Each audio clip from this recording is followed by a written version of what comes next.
રાત રાતના ઘેર જશે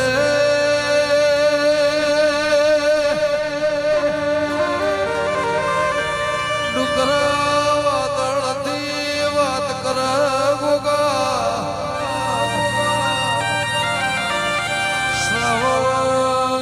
શ્રાવણ મહિનામાં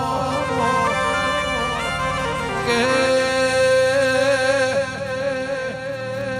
પુનઈનું તરાજવું ન હોય મોડીનું તરાજવું ન હોય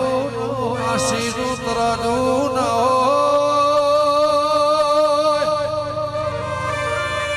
સવાલ જવાબ ન પૂછ જવાબ સવાલ ન પૂછ ગોગાયા વાદળો ઘેરોળ્યો છે મકોળો આ જગ્યાએ પક્ષીનો માળો છે નસીબદાર આ જગ્યાએ વણી વાયર જતી હશે નસીબદાર એ મારા કનેજના જળ રેનર પરમો